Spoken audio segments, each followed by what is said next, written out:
think they are amazing tools, actually. And what I love about it is that you share a lot of examples that people can use, parents can use right away with their kids. It's very practical, let's say. Yeah. And there are two amazing tools. One of them is a role reversal. Yep. And this is thing maybe people really don't think about or don't really know about. Yep. Can you talk a little bit about that? How can we use this tool, and in what situations, and why is it so efficient? Well, how does it work? Yeah. Yeah. When children feel hurt or scared or overwhelmed or they can't handle something, they feel powerless. And they get kind of stuck. Yeah. And I can't, I won't, or they get mad, you know. But how do they get that sense of confidence back? Is this game of power reversal or role reversal game. So here's an example. A lot of children will come home from school and they'll want to play school. And they want to be a teacher, right? And so if you say, so my daughter did this when she first started school. She'd come home, she went to play school. She was a teacher. She wanted me to be the naughty child. Now, she was never the naughty child in school. But she would see the teacher being upset with naughty children, and this was very interesting to her. Emotional, it was interesting. She had to figure it out. So this is what she wanted to play. So I would be very naughty, and she would be very strict. And that was the child goes to the doctor, gets a shot, a vaccine, and they come home and they want to play doctor. And they want to be the doctor. Yeah. And if you're scared of shots and they say, oh, I want to be the doctor, I'm going to give you a shot, and you say, no, don't do that. And the child then thinks, oh, this really is scary and dangerous. You say, oh no, I'm scared of shots, don't give me a shot. Oh, I'm brave, I'm not going to cry. Ah! Just laughs and laughs and laughs, and they work through this fear that developed, and it doesn't become this, oh, I hate doctors, I'm never going to the doctor, I'm scared. Yeah, it's a healing process. It's a healing process. In any kind of upset, this can happen. So there was a school that in California, they had an earthquake. Yeah. Nobody was injured from the school, but it was very upsetting. And they came back to school, and the children played a game. They made up this themselves. They were 4 years old, and they made up this game. They put all the toys on a table, and the children stood around the table, and they shook the table. And all the toys were going, woo, and the toys would fall off the table. And they would laugh and laugh and laugh, and they'd do it again. And there was a visitor in the school who said, oh, this is terrible. They're laughing at people getting hurt. And the teacher said, no. And so took this person away to not bother the children. It's like, this is totally normal. It's very healthy. They're not laughing at people getting hurt. They're laughing away the fear that developed when this scary thing happened. Yeah, and you do that by playing. And if children don't do it on their own, sometimes children do it on their own. If they don't do it on their own, we can invite it. So if you always fight with your child about bedtime, you might say to them, not at bedtime, but let's say earlier in the day, you'd say, hey, we always fight about bedtime. Let's play a game. Who do you want to be? Do you want to be the mommy? Daddy? You want to be the kid? Do you want to be a bear? You let them decide how the game goes. They'll probably want to be the mommy or the daddy. And they want you to be the kid who's like, I just want one more glass of water, and oh, I need to go to the bathroom, and oh, I don't want to go to bed, and oh, I had a nightmare, and it's funny because sometimes the child will say, oh, of course, have some water, have some ice cream. Oh, yes, you can stay up all night, because they're just playing that imaginary perfect parent that they imagine. Or they're very strict, and if you play this game, you have to be willing to hold a mirror up and see yourself. Your child, that's right. Go to bed, what's the matter with you? Yeah, it feels like we hear ourselves, right? That can be very uncomfortable, but we have to be able to laugh about it. Yeah, right. Okay. The other tool I wanted to talk about is something also a lot of moms struggle with. It's roughhousing. Yeah. And it's such an amazing tool too. And they struggle a bit about that because they feel it might encourage violence or aggressive behavior, or sometimes they get afraid of being hurt, or just having bruises or whatever, Yeah. and they're often reluctant to that. So how can we? Well, first of all, is roughhousing dangerous, or is it something? I think roughhousing can be extremely healthy and extremely wonderful. Of course, the person can get hurt, but it's worth it. It's worth the risk, because this is what gives children confidence. I used to be very afraid of it. I remember when my daughter was 3 years old, she was climbing very high, and I was standing at the bottom saying, "Be careful, be careful, be careful, be careful." And a friend of mine actually came over and said, "Now, she's going to recover better from a broken arm than from being timid and fearful her whole life." I had to agree. And it was hard for me, but I had to agree. And I really turned it around. And I saw she really loves being physical. She loves to pillow fight and wrestle. And I was scared of it, but I had to join in. I decided to. And I started researching it, and I found out that actually children who roughhouse more in a playful way, that they do better in school, they have better friends, that this is actually a necessary type of play.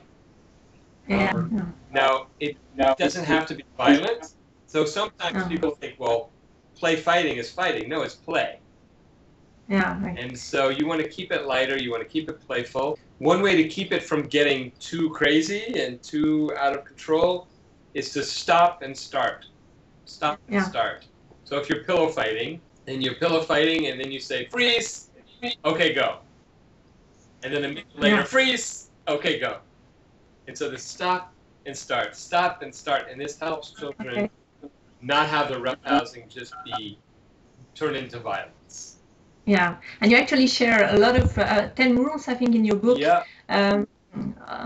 To make the play safer, or roughhousing safer. So I don't know if I remember them all, but basically some of them are to not hold children down and tickle them, because even though they're laughing, they feel helpless and out of control. Most of us remember having somebody do that to us when we were little, and it didn't feel good, even though we were laughing. Another one is to stop.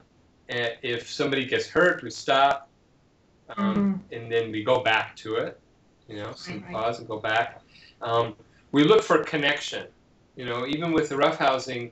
So there's some children who really like to wrestle. And what I like to do before wrestling is I'll say, before we wrestle, we have to shake hands, or we have to bow to each other and look each other in the eye. Or after wrestling, we have to have a big hug. So you want to make sure you have connecting at the beginning and the end, so that it's not about, "I'm mad, I'm fighting." Now, if a child does get mad, you don't have to say, "That's it, forget it." We can just say, "Oh, let's go over the rules again." So I take as my role model, I take the mother wolf. Okay. So mother wolf playing with her cubs. Cubs have little sharp teeth, and they'll bite, and they'll, because the kind of play they do is roughhousing. They'll play with the mother, and they'll nip a little bite, and if they nip too hard, the mother wolf goes, "Yeah!" And the cubs go, "What?" And they back to playing. So it's a little bit, I'm making an announcement. That was too much. But it's not, "Go back inside. We're not playing anymore. You're bad." We don't say stop. We go, right? No, it's just, I will let you know that was too much, and now go back. Now with children, they're not wolves, but we can say, "Oh, let's go over the rules again. No punching, no kicking. We're just going to push." One of my favorite games is pushing hands, where you push. I can only have 2 hands here, but you hold up 2 hands, and the other person holds up 2 hands. Do that with you. And you push, and you can both push really hard, and nobody moves, because the parent, if I'm the parent hand over here, I'm matching whatever the child gives me. So if the child is just getting a little, I just give a little, because I don't want to be like, "Ugh!" If the child gives a lot, I give a lot. So matched, and then it's like, what I usually do is let children win, because it builds their confidence, and then it lets them play fair when they are outside with their friends and in a competition. They can actually, they've built up that confidence because they win at home. Yeah. But they have to work for it. Right. And then I let them win. Now, this is a good thing about playing with them, because if children play together, if one is stronger than the other one, he might take over and always win. Always. Exactly. Yeah. So. No, I read something very interesting. There's a guy who studied play in mice, and studied a lot of animals, but he studied mice. Yeah. And mice play. They wrestle a lot like human wrestling. They'll pin. One will pin the other one, turn them over and pin them. Well, you have a pair of mice that wrestles a lot, and there's always one stronger and one weaker, because they're not perfectly matched. So they found out the stronger one only won 60 or 70% of the time. Okay. And so what he thought was that the bigger one, the stronger one, decided, like, well, this other one's not going to want to play with me if I win all the time. And so it let the other one win. Okay, yeah. And so I figured if mice can do this, then people can do this. Right? Yeah, right. And baboons, which, especially adolescent male baboons, they're like fighting machines. They're built for fighting to protect the troop. They have to go, later on, they have to go and join another troop, and they have to show off how strong they are. Well, an adolescent male baboon will play for an hour with a little one and hold back so that it's even. Okay. It's not like, oh, I'm bigger than you, pow. They will play. This is a baboon.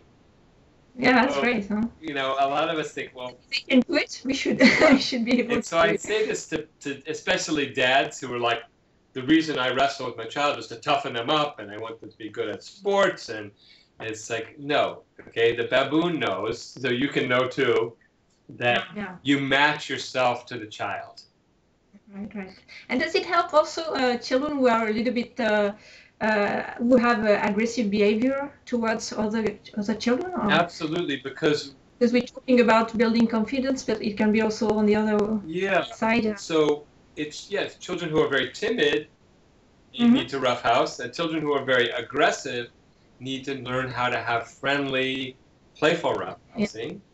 And so children who do a lot of punching, I'll just say, oh, no punching, just pushing. Or I'll have a big pillow, big cushion, like from the sofa, big cushion, and say, crash into this. Right? Or a smaller cushion that's about this size, or a pillow, and it's big enough that it takes 2 hands to hold it. I've got one, and you've got one, and we're pushing each other using these cushions. Yeah. And now this is good because I can't punch you because I'd have to drop my cushion. And I can't hit you because, there's enough room between us. But it's a way that I'm actually feeling something happening, getting the idea of physical without being violent.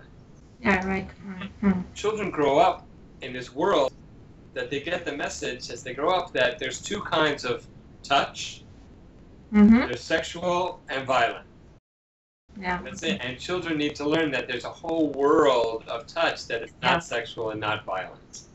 Yeah, right. And they do that. They need to learn that through play. Yeah, that's great. Okay, thanks a lot. Well, that's amazing. There's so many tools we could talk about, but I mean, I think people had to read this book because, we can't share. It's a big book, many ideas in there. So that they can find the English version, of course, which is Playful Parenting. Yes. I think it's version. There is an audio version too, a Kindle version. And it's a French one, so no excuse to read this. It's available in French, and it's easy to read, and it's full of ideas. So everybody should read it. Really, I encourage you to read it. So thank you so much, Larry. Thank you so much. And any project for the books coming, or?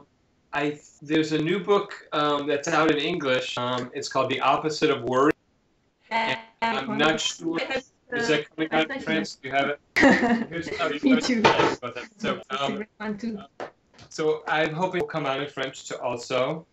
Okay. Then there's this one, The Art of Housing, which has a lot of very specific games, drawing ideas.